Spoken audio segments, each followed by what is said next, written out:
Hey guys, welcome to another episode of the Top Producers Nation podcast. This, of course, is the podcast designed to help agents become top producers in their desired market, no matter where that may be, all across the country. We also are helping team leaders develop top producers on their teams all over the country. We're also powered on a local level by the Tampa Bay Real Producers franchise here in beautiful Tampa Bay, Florida.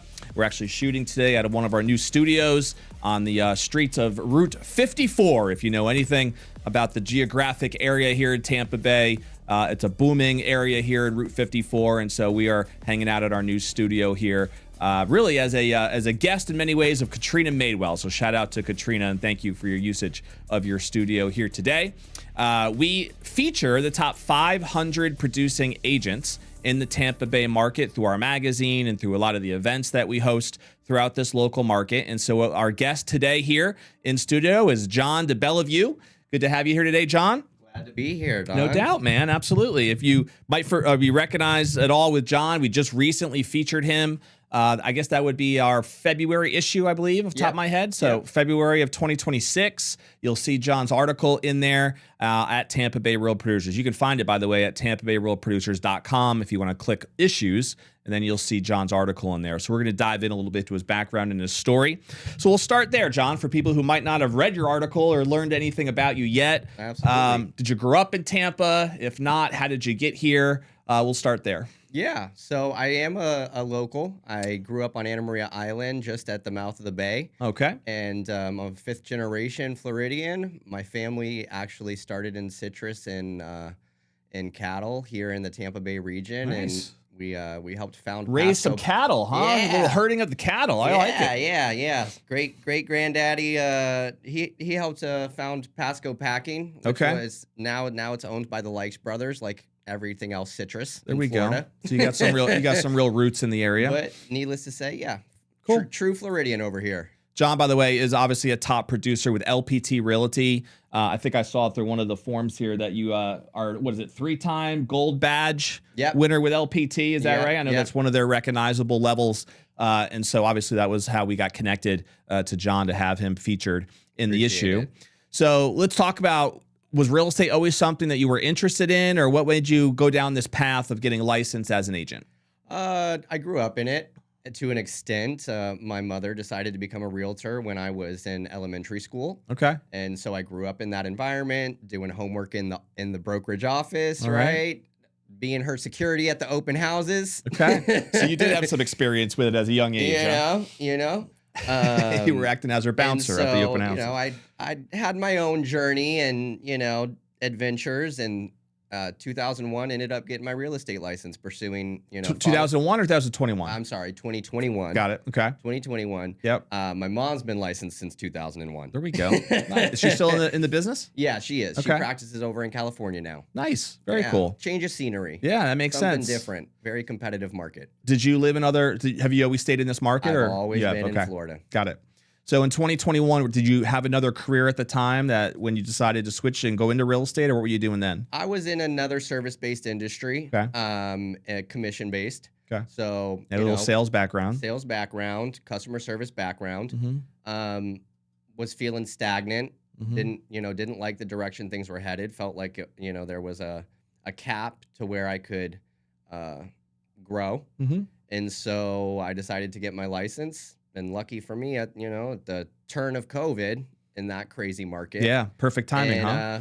Was able to jump in and hit the ground running. So tell me about that first year. You got licensed in 2021, right in the heat of COVID, as you just mentioned, which was a booming year for real estate in this market for sure, as it seemed like a lot of the closed down states were driving people to Florida at the time. And so did you find immediate success in that first year? What did it look like? I mean, I think like any realtor, you take the course, you pass the exam, and you're kind of thrown to the wolves. Yeah. Right? So if you don't grab a mentor, luckily I did, those first few months can be really tough. Yeah. I had a great mentor. I started with a small boutique brokerage. They're still around. And they gave me really good training. And so I was able to land my first listing, within 6-8 months of being licensed. Okay. If you're an agent, So your focus was on trying to find listings from the beginning. Yep. You weren't really focus as much on buyers, even though I'm sure you've served not buyers too. necessarily buyer heavy. Okay. Yeah. And Got then it. from that one listing, you get the lead inquiries, that spirals, you do a deal with one of them, they refer their cousin, that cousin refers somebody else. And so I was able to build that initial book of business off of just doing good business with a couple people who then referred their family and friends, and it was able to spiral from there. Yeah, no, it makes sense. And so have you found that there's a specific type of client or customer that you feel like you really serve well? Is there a niche there at all for you? Yeah, 95% of our business is investors. Okay. Whether that is, buy and hold rentals, small multifamily, getting into the real estate business atmosphere. So hotels or motels, Hmm. RV parks, we kind of operate in that realm. And then, like I mentioned, we take referrals. Yep. So if we've got a friend or a family member or a past client who, sends somebody to us, we're going to obviously honor that Totally. client and that relationship, and we're going to take care of them as well. Whether they're a consumer or an investor doesn't matter to us. If Yep. if we get a referral, we're going to take good care of them. Did you intentionally try to position yourself to attract investors, or did investors just kind of like fall on your plate and you started serving more and more of them? When I got into real estate, I knew in the investor market was where I wanted to be, Okay. Why was that? because investors provide repeat business. Yep. I get that. That makes sense. It's great to assist somebody in finding their primary residence, and it gives you a great sense of gratification and satisfaction to help people. That's something that I love about real estate, and I'll never stop loving. But we do all have to pay our bills, Sure. right? We got to make business decisions. And working with investors, we're able to take distressed, dilapidated housing and revitalize it. Yep. And put it back on the market so that somebody can come in and that their agent can feel that sense of gratification when they move into that home. Totally. No, it makes all sense in the world. So in the investor world, is most of your experience on like the fix and flip model, or is it more of the landlord style where maybe they are doing a renovation, but more for the holdings so that they can rent it? Or is there a different one that has been, or is it all of the above? So we do a little bit of everything. But primarily what propels our business is the fix and flip model. Okay. I'm also a licensed contractor, so I'm able to That makes you even more valuable as an agent, right? provide a turnkey service to those investors where they don't have to try and shop everything out. Totally. That's So- awesome, which I think is one of the big challenges and pain points that a lot of investors have, is finding good people that can do the work, right? Good, trustworthy Good contractors and people that are going to actually get the job done on timelines that they say they're going to get them done on, Yeah. at price points that they say they're going to get them done at. There's a lot of horror stories out there of investors that I know. I've dealt with that And they network a just little keep bit. coming. Yeah, I can understand that. So that's really neat. So I know you have a couple different businesses. So Yeah. you have the licensed real estate. You just mentioned that you're a licensed contractor. Yes. You also are a builder, I Yep. believe, right? A licensed Yep. builder as well. So talk to us about that. Like, has that always been the strategy to like have these different verticals in past, or they just kind of happened based on opportunity that have happened where someone has had a need and you wanted to step into it? What's been your thought process on that? I would say the pursuit of construction and being a builder stemmed from the lack of quality and attention to care that I was seeing with the contractors that my investors were interacting with, Okay. and that I was experiencing myself interacting with contractors. Mm-hmm. And so, anytime there's a gap in a market, there's an opportunity to fill it. So why would I outsource when I could be the solution to that gap? Sure. When I could fill that gap. From doing all the fix and flips, I was able to gain the construction knowledge, fall in love with it, develop a passion for it, and grow that passion into what now is my construction company. Okay. So is your construction company one and the same with the building, or is that two different entities altogether? So the Glades and Bay is our construction company. Okay. And so our contracting license and all of our builds go through Glades and Bay. Okay. And that is the building, so that's the same So entity. it's the same company. Got it. Okay. Yeah, one company for all of our construction operations. So when you say that you're a builder, are you building new construction? Yes, we do Okay. actively have pre-sale units up and available on the MLS. Okay. What we do is, we provide the plans, conceptuals, the renderings, all of the marketing material to either a listing agent if they have a piece of land and they want to increase the value of that land listing, or a tear down on the coast, right? Hey guys, just want to take a quick second here during this episode to explain that if you're somebody who would love to work with the top 500 producing agents in Tampa Bay, just like the one that you see right now during this actual interview, all you'd have to do to learn more about that is go to apply, APPLY, TampaBayRealProducers.com, and you'll see an application there to actually apply to become a preferred partner for the top 500 producing agents here in the Tampa Bay market. We work with some of the best lenders, title companies, home inspectors, different industries, 25 different industries represented right now. You can actually see the full list of them at TampaBayRealProducers.com. Click on partners at the top, and you will see all of our existing partners in this particular franchise here locally. So if that interests you and you would love to work more closely with these top producing agents, you can find that application actually right on our website at TampaBayRealProducers.com. But if you want to go directly to the application, just put the words apply, APPLY, and then Tampa Bay Real Producers. We'll put that link as well in the description. Let's go ahead and get back to the episode. We come in as a builder partner only. They retain their relationship with their client. We don't interfere there. And we pre-market a product to the consumer, qualify them for financing. The seller never carries financial risk from the build. The agent gets compensated based off of the new construction pricing. And we, like I said, we come in as the builder partner. And once we've secured that end user for the product, we go vertical. We retitle the land to the purchaser. Construction agreement is simultaneously executed when they go into agreement to purchase the land. And everybody gets to win in that scenario. The buyer gets a brand new home. The seller walks away with more profit than they would have off of their original listing. And the agents also get compensated more, which is something very different that you're not going to find a lot of builders doing. Yeah, it's interesting. We do work with some builders, and I'm, had many conversations with builders through our platform, right, with Real Producers.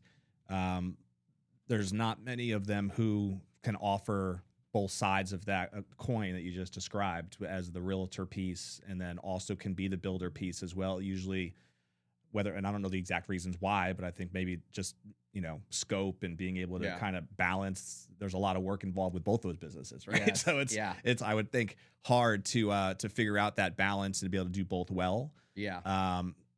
But it sounds like that's been something that you've been able to carve out and work. So tell us about your infrastructure. Do you have a team of people that are focusing on real estate, or other teams focused on building, or what does that look like for your organization? Yeah, so with our construction company, we've obviously started to build out a team. We have all of our trade subs, vendors. Those have been built out, from the beginning.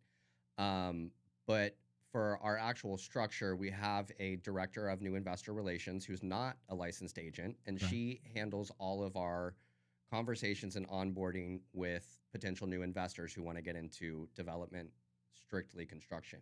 Got it. And then I have two colleagues also with LPT Realty who help handle the buyer side of things. So they're essentially our buyer specialists. Okay.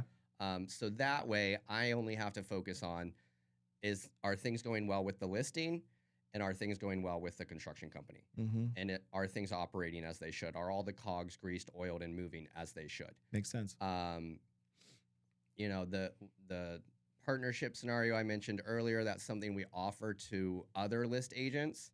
And then when it comes to our own landowners and sellers, we offer them that same structure, but we're obviously the brokerage in the office that's listing the product. Is it all single family residences that you're building, or what does that look like? We are trying to work on some stuff out on the beaches right now. Small multifamily, 2 to 3 unit developments. Okay. Either townhomes or small condo style units. The scope of my license doesn't allow me to do commercial, but that is something that may be coming in the future. There's an upgrade possibility there in the next 2 to 3 years. And that technically that's considered anything over 5 units, right? Is that commercial for the licensing? So with construction, it's actually weird. they consider anything commercial, anything over 3 units. Oh, really? In the Different than the banks then. in the construction industry. So it's a little different than real estate, where we consider anything over 4 units. Yeah. Anything under 4 units would be residential. Right. But with construction and the way that their codes are outlined, it's 3 or more. 3. Yep. Yeah, interesting. I didn't know that. So where do you find yourself, John, investing most of your time on a regular basis? Is it serving clients on the real estate side? Is it on the building side? Is it really balanced 50-50 between both? Or what does that normally look like for you personally? I would say we try to keep it balanced 50-50. Mm-hmm. If you let one thing slip a little bit too much, you're gonna go on a downward trajectory. Sure. So we try to put an equal amount of effort and attention into both of the businesses, whether that's prospecting or running the books. Mm-hmm. We put an active effort into both each and every single day. Yeah, no, that makes a lot of sense. Between just me and you talking here, nobody's paying attention. So do you have a favorite of the two? Does one of them resonate with you more? Like I said, we've all got to eat, Don. And, being a builder pays a little better than being a realtor. Yeah. So does it really? Okay. Yeah. That's good to know. Just a little bit. There just you a go. little bit. We're not gonna get into numbers here, because I might have some angry. I was going to ask you to pull out the P&L next. I'll get some angry agents, calling me going, "You're making how much?"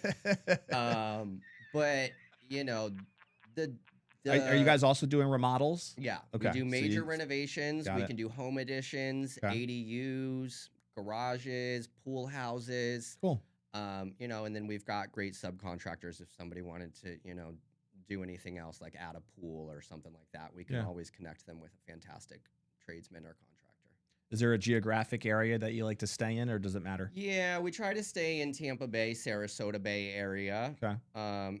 Within an hour's drive of Tampa. We don't want to overextend our crews and overextend ourselves in a capacity to where we can't properly service the customer. Yeah. Or our investors, right? Because then we end up being that. Yeah. Why spread yourselves falling too thin? into that demographic that we don't want to fall into. Delayed timeline. We'd rather not even try to do stuff that doesn't make sense feasibly. Totally. Because then we could start dropping the ball. And you personally live up in is it Wesley Chapel? Yep. Yeah. I'm right on the New Tampa, right on the county line. Okay. So I'm technically Hillsborough County, but if you walk 5 feet the other way, you're in Pasco. Right. I gotcha. I can relate. I'm over here off of 54, so we have the same concept. Yep. We technically are in Pasco actually here, Yeah. but across the street is Hillsborough County. So I can relate to that. So on the investor side, and it seems like what you said earlier, 95% of your real estate business is working with investors. Is that still true today? Yep. Okay.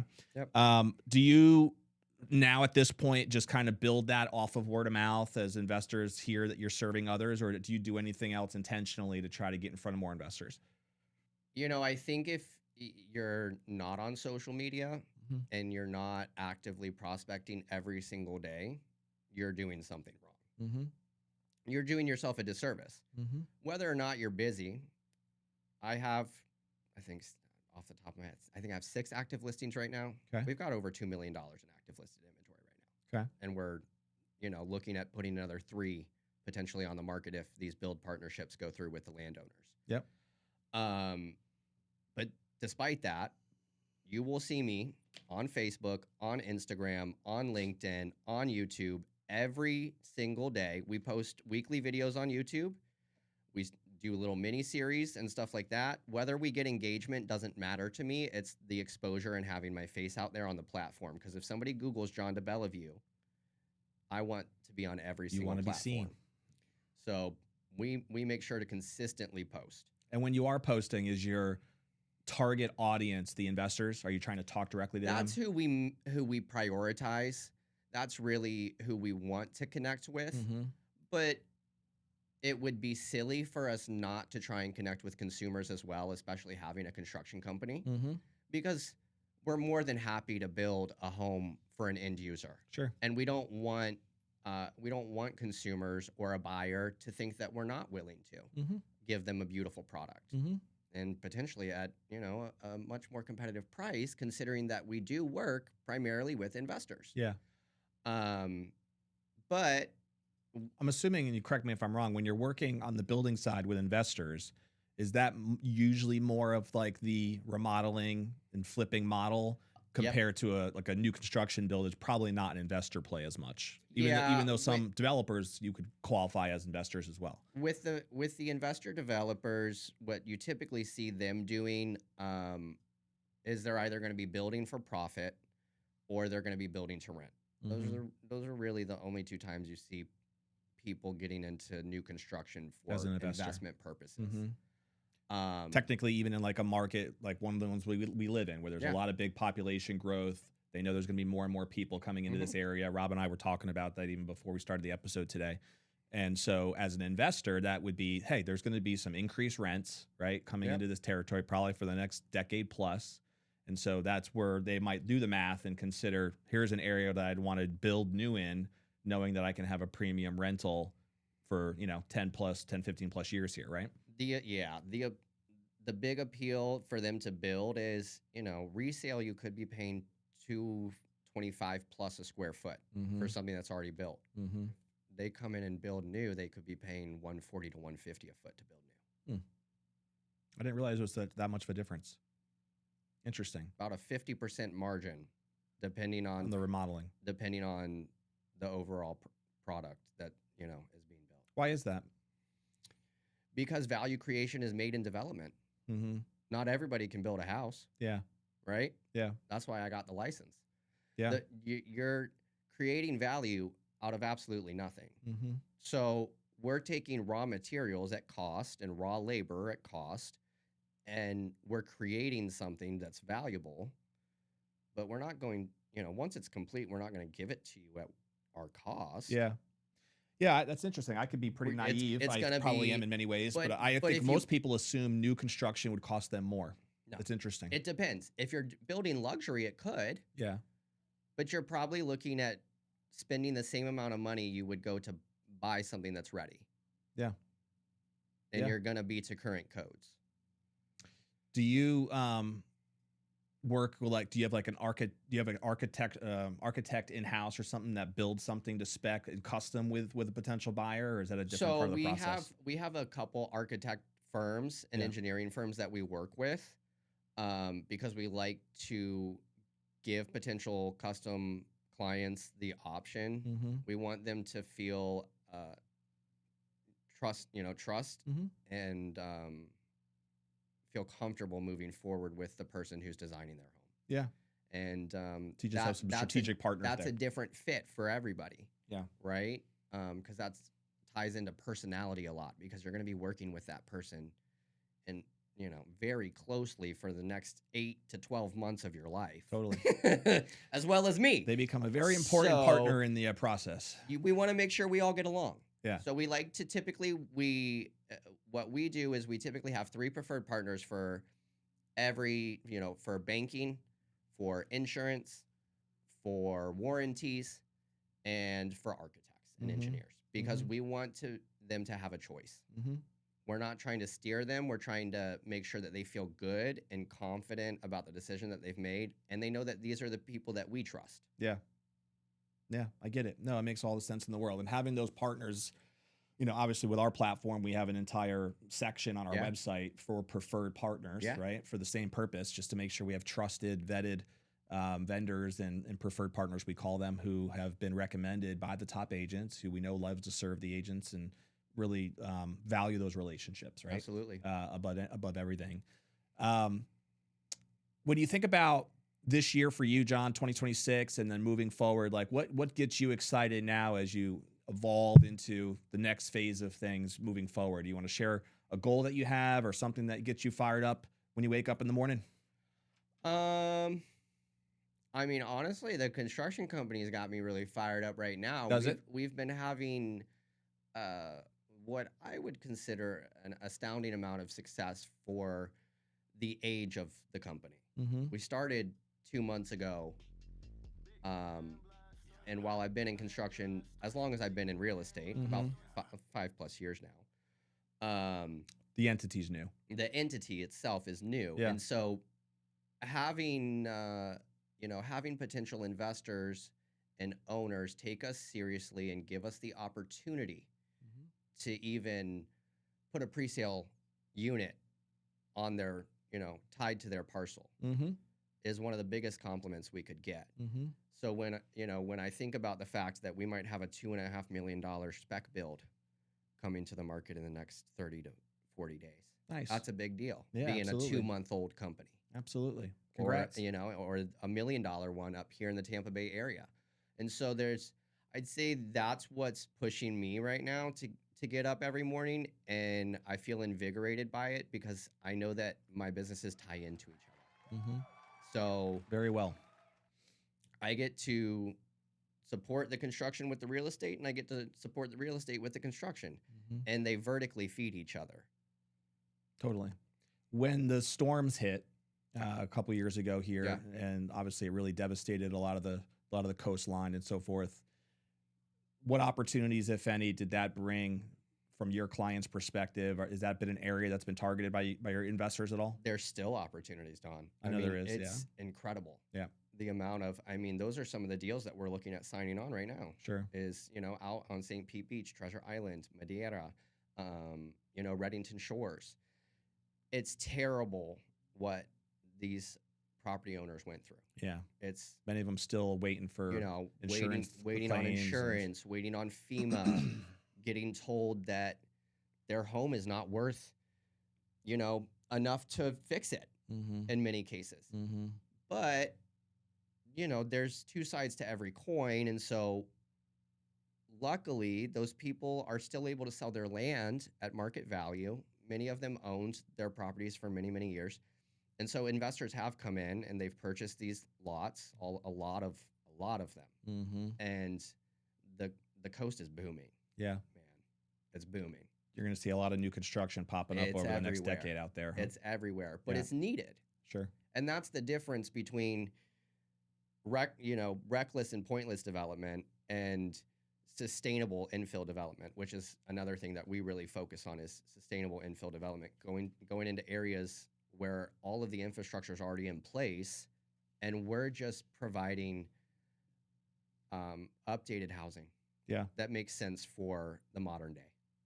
With the effects of the storm a couple of years ago, that in terms of what that taught people and showed, Yeah. does that affect how you build now out there? Have things changed in terms of what they're allowing to be built in terms of property structures, Yeah. things of that nature? Yeah, with the direct hit, it really affected how people who owned existing properties were able to renovate and restore their property.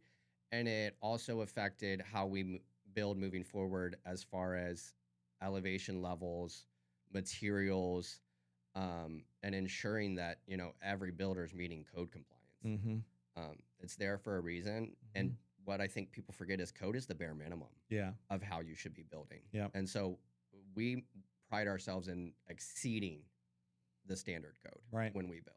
Right. And that's how we do it differently, to ensure that our structures are not going to suffer those same losses. So an event like that does generally change the code. Yeah, Right? it will make them reevaluate the code. And Yeah. when FEMA goes in and starts talking about adjusting, the flood maps and the elevations and things like that, they take that into consideration with the code as well. Yeah. Right now, we're working off the 2023 residential code, but I wouldn't be surprised if in a year or two we're working off of a completely updated code. Mm-hmm. Every couple years they go through and we update it. Yeah. No, it makes sense. Let's switch gears a little bit to just talk about some of the personal side for people who might not have read your story. So I know we already mentioned you grew up in this area. Family in this area, family, kids, relationship. What's the story there, John? Yeah, I'm married. I've been happily married for a little over 5 years. Got Nice. a very supportive partner. Congratulations. Yeah, lucky. Very. What do you guys lucky love to do have for him. fun? We're real outdoorsy people. Growing up in Florida, that's my favorite place to be, is outside. Mm-hmm. So, we're big beach people. We'd paddleboard, we kayak, we, do the springs, horseback riding. Very cool. And then, downtime, we go to the, do stuff like normal stuff. We go to the gym, have a nice night out. Gotta stay fit, my man. Gotta stay fit. Have a nice night out and, just making the most out of life here. If you do travel, is there a favorite place that you guys have gone for vacation or anything come to mind? We really like the Appalachian Mountains. Okay. Yeah, that's pretty. We mostly travel domestically. We're planning to do some more international travel in the coming years. You're a hiker, huh? Yeah, we really like the Appalachians. We go up to the Carolinas a couple different times a year. Nice. Yeah, we take the family up to the Smokies, usually about once a year at least minimum, but it's beautiful up there for sure. You don't get the mountains in Florida as much, so if you're going to take a little road trip, that's a good place to go. We've got some big hills. That's about it. That's right. And I don't know if this is true or not, but I was told that the highest point in Florida is over at Bach Tower. Yeah. Is that true? Yeah. Are you familiar? Have you been there before? Yeah. Yeah. So it is pretty over there, and we've taken that little road trip with the family before as well. And there is like a hill, like you said, that you can basically have a decent view from. Yeah, it's surprising. Yeah, and I remember standing up there thinking, I guess this might be the highest point in Florida. Yeah, you don't see these views for most parts, you know? Yeah, like 300 something feet up, and you're that's right. I'm on top of the world. It does feel a little bit rare for the state of Florida, for sure. Yeah, beautiful grounds over there. It is. It's pretty. Beautiful so if you haven't checked that out, that's a little shout out for the Bach Tower people out there, right? We're trying to help all people here with our podcast today. A couple quick things regarding, I call this our rapid fire session. Ready? So do you have a favorite book, author, seminar that you've ever attended that you feel like has made an impact on you? I like psychology books, mindset growth books. So like Power of Positivity, Psychology of Money, how to influence friends and win people over. I don't think that's the actual title of the book, but it was close. It was I knew what you meant. It was close enough, you guys. You know which book I'm talking about.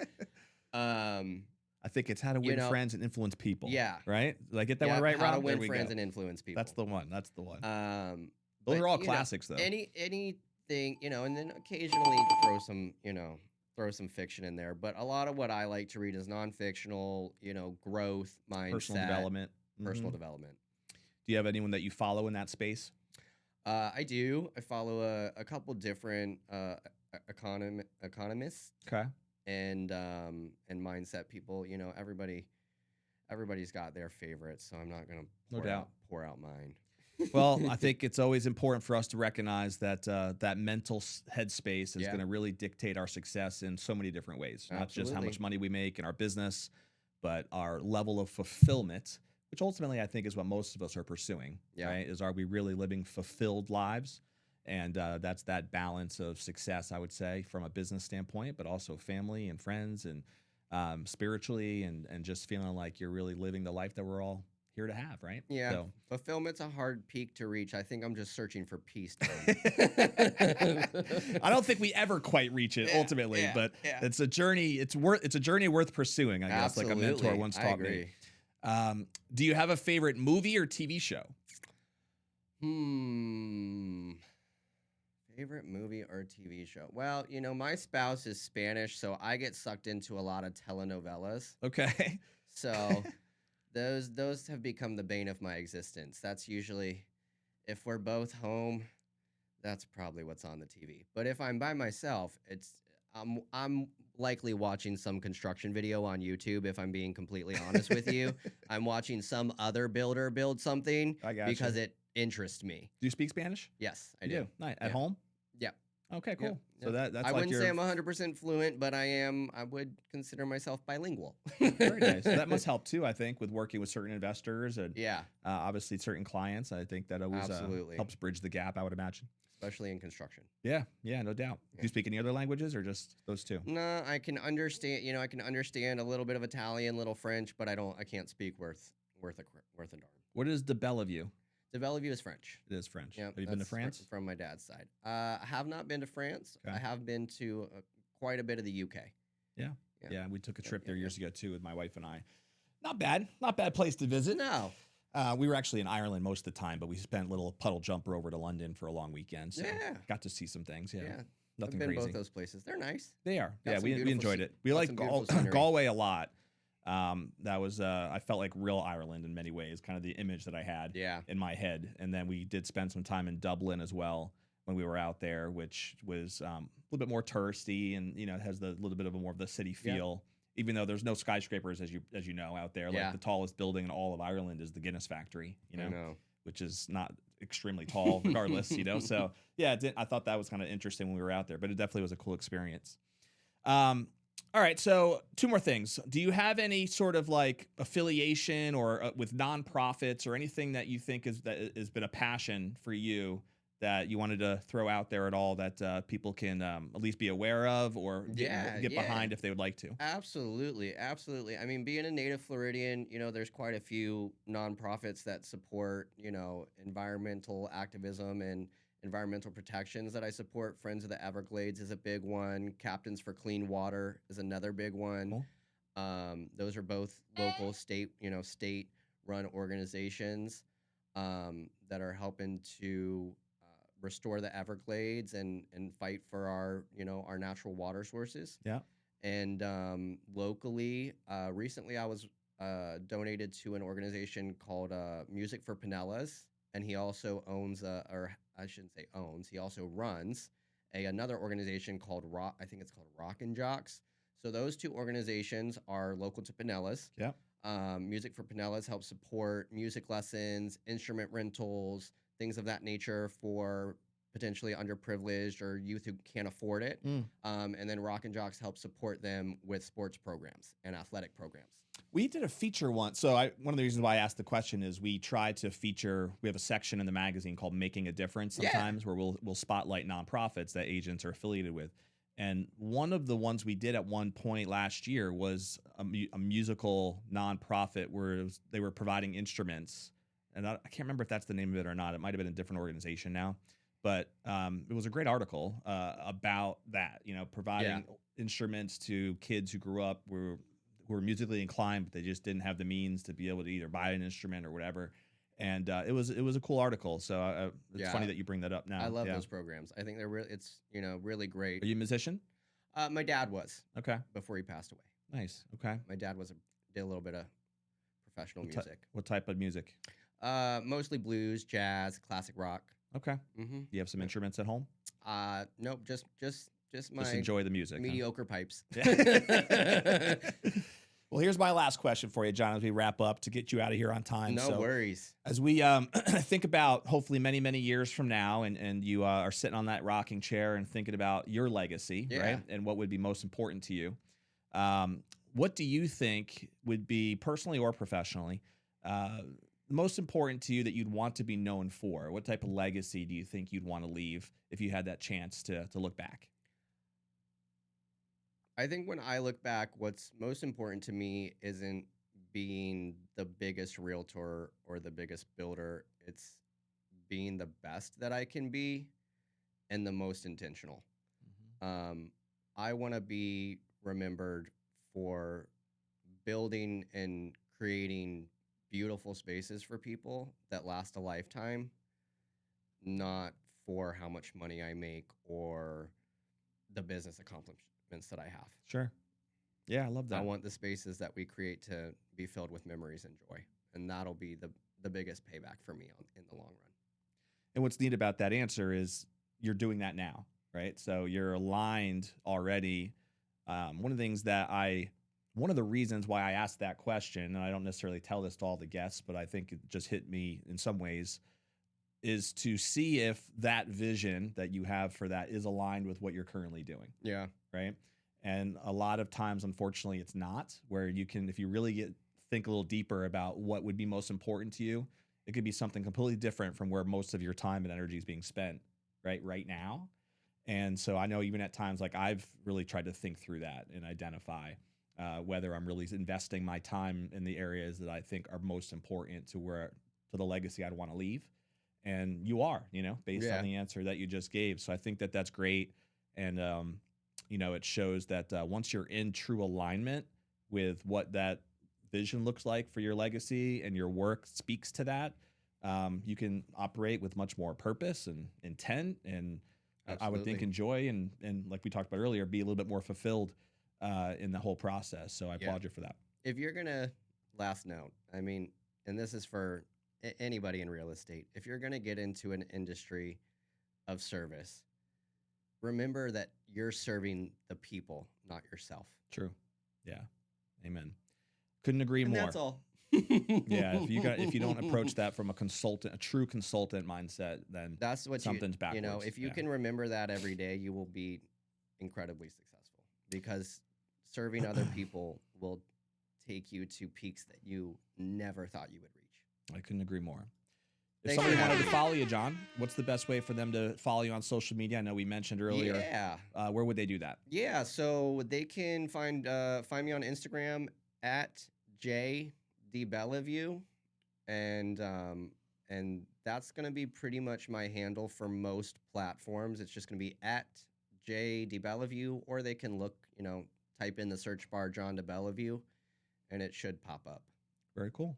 And we'll put that in the description as well, so that our audience knows. Awesome. So thanks for being here, John. It was a great pleasure to have you in studio. Appreciate it. We always try to end the episode with a call to action, a challenge to the audience. So if you're watching live on YouTube or Facebook, or listening in on Apple, Spotify, whatever podcast platform you might be hearing this from, what is one action step that you can take today from this conversation here with John that'll make sure that you can lock in the value of what you just listened to for the last half hour or so?